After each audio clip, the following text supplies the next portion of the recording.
Hello and welcome to our weekend release. This is the bonus podcast episode where we can see how much extra content we can squeeze into your week. What was that? Oh, I'm so sorry.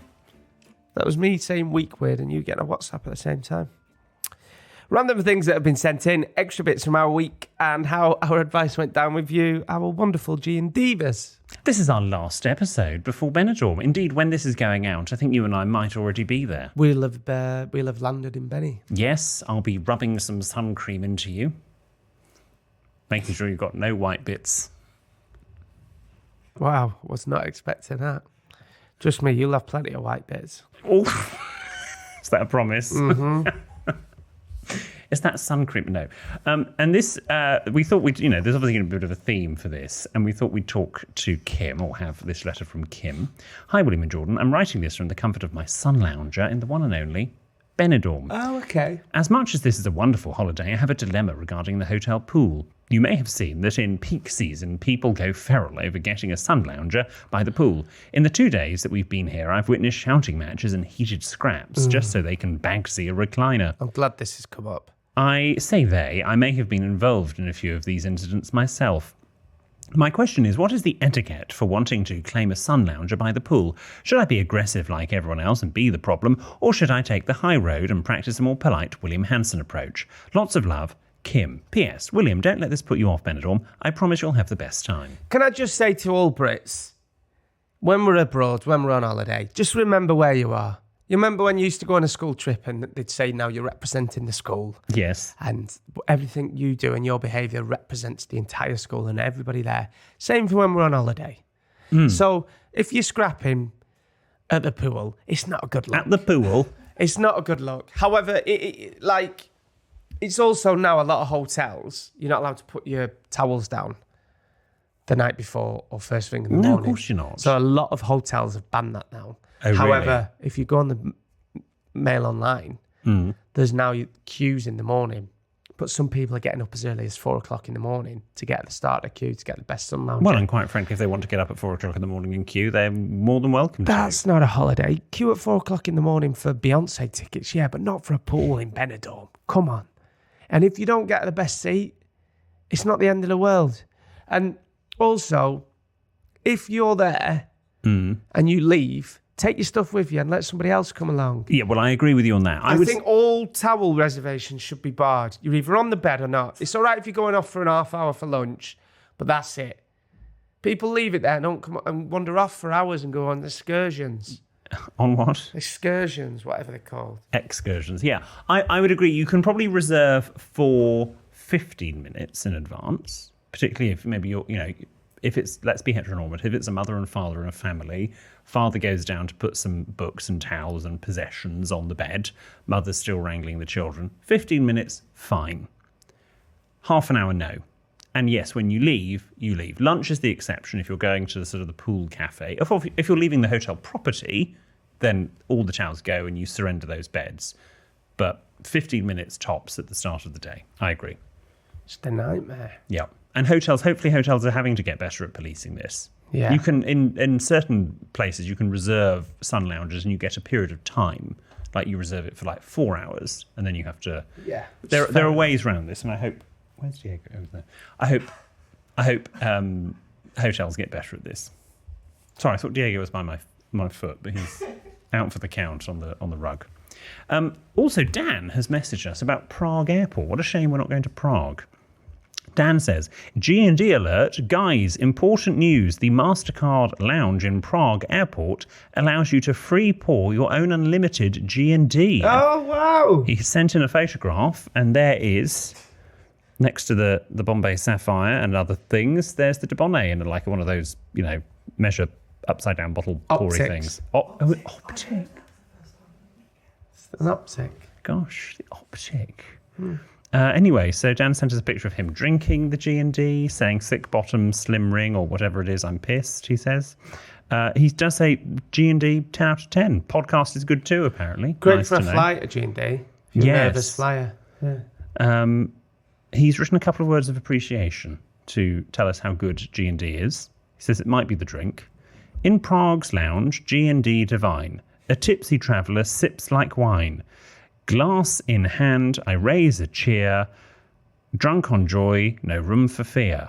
MasterCard's heaven, 10 out of 10 delight. In blissful haze, I might miss my flight. This is why you should always make sure you've downloaded enough programs on your iPad. Or at least take a book with you. I think making your own poetry is a very good use of time. That was great, Dan. Thank you very much. That was so good. That was.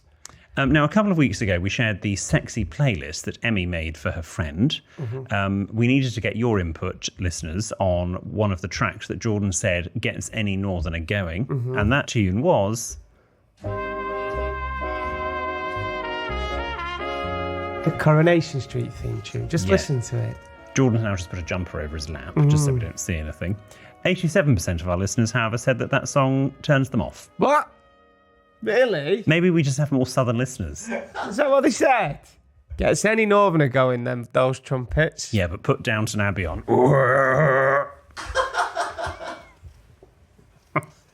That's like a Harry Enfield sketch, man.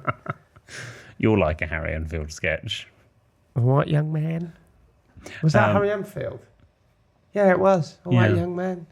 We've also asked, and this was inspired by you, you asked for G&Divas to let us know places that they have been banned from. Oh, this is because you've been banned from a hotel that you've never even visited. Imbued. And my mum got banned from an optician's in Kirkham. So Lisa, via Instagram direct message, says, same as Jordan, I got me and my 3 kids banned from the dentist. Okay. She's also been banned from Bongo Bingo, getting told not to dance on tables, and she didn't listen. Fairs. Oh, wow. And she's also been banned from the second half of a live sexted show in Newcastle last year. She doesn't actually tell us why. Was that the one that got kicked out? I mean, you have to narrow it down. I think I remember somebody being. Yeah. By the way, we don't do... it's venue security that do all of that. That's not us. And just today, she got banned from a kid's splash park because her 6-year-old accidentally ragged down an inflatable water slide. What does that mean? What does ragged down mean? I'm not sure, but you give Wendy a run for your money of all places you've been banned, Lisa. I mean, Lisa, you're gorgeous and lovely and we love you to pieces, but you have now been banned from 4 separate places in your life. I mean, I know I've been banned from 1, but maybe there's a theme. Okay. Kieran, via Instagram direct message, said to beat Jordan's dentist ban and I've been banned from a buffet as well. How did that happen? A buffet at Preston. I went OTT. Yeah. Over the table. Well, I got asked... I got told I weren't allowed any more food, which in...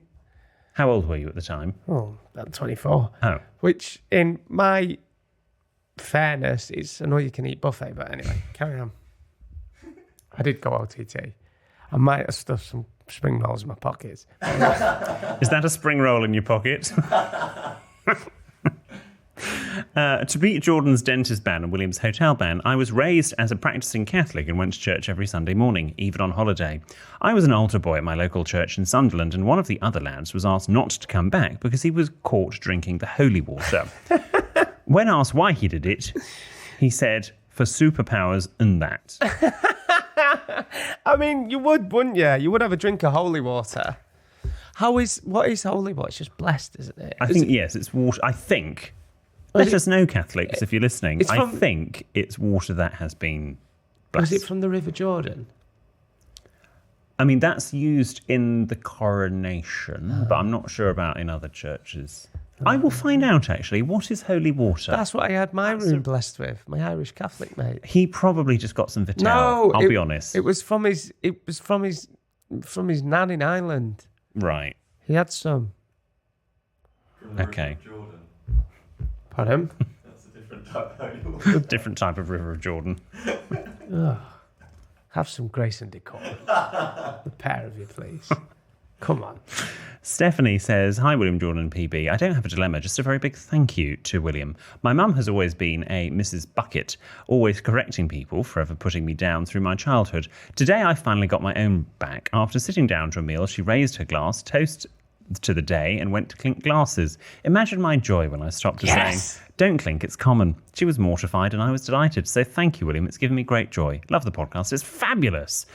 Lots of exclamation marks. Best wishes, Stephanie. Oh, go on, Stephanie. Well done. That's great. It's a sort of smug sense of satisfaction that I have on a daily basis. I had to read a script the other day. and it had the word satin. And I said to the producer, I was like, it's actually sitting. Can we just change it? He's like, yeah, sure, of course. Sorry about that. So, yeah. Where were you working? You know, this and that. Oh, okay. This is from Cordell, our new listener. Hi, William and Cordell? Cordell. That's what they call juice up north. Oh, no, that's cordial. Hi, William and Jordan. Cordell's a great name. Yes. I like that. Hi, William and Jordan. I'm new to the podcast and I'm playing catch up with your previous series. Great podcast, by the way. Thank you. I'm sure you have likely answered this question before, so I will not be offended if the answer is a simple copy and paste job. William, I have heard you correct Jordan. Oh God, this is how weird.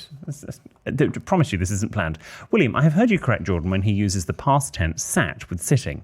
Perhaps I napped during primary school English, however I thought the use of sat as the past tense of sitting was correct. Why is it not? Hoping to hear from you soon, your new listener, Cordell. He's got a good point as cordial, so come on. Why can't you say... Stop.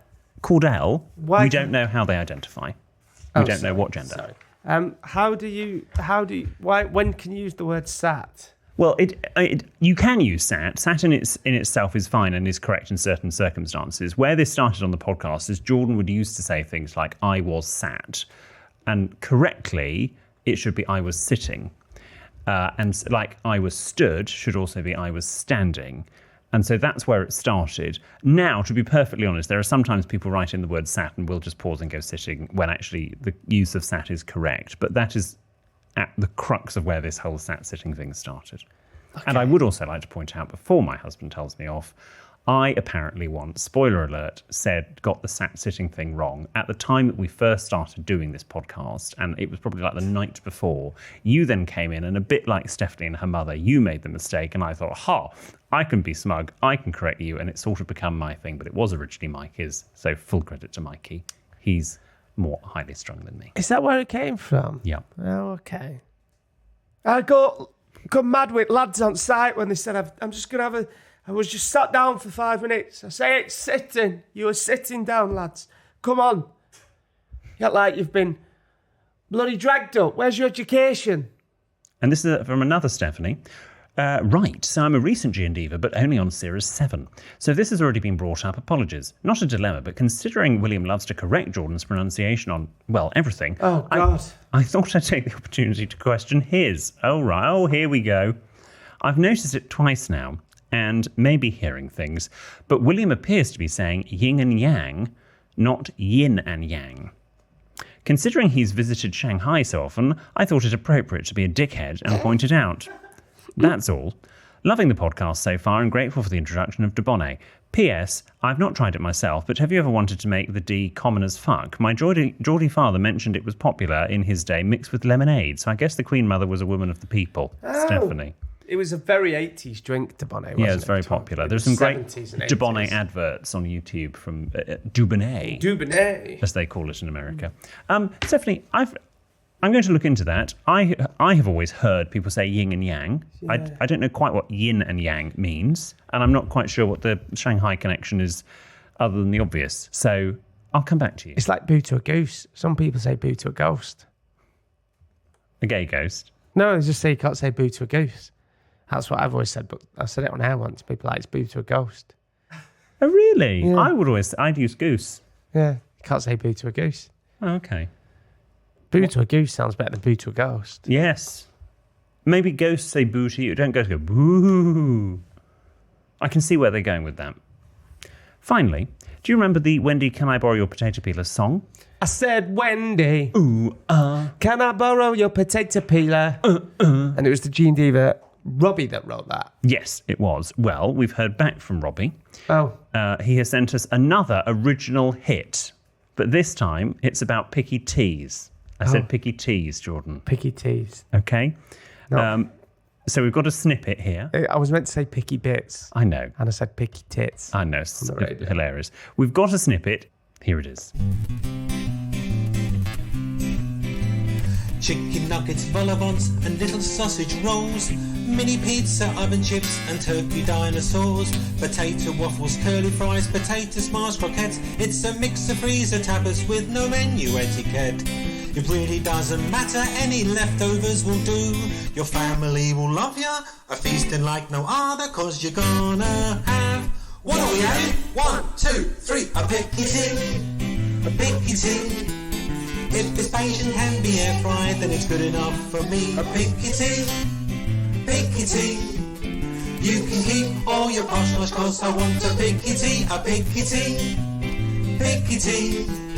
If this Bayesian can be air fried, then it's good enough for me. A picky tea.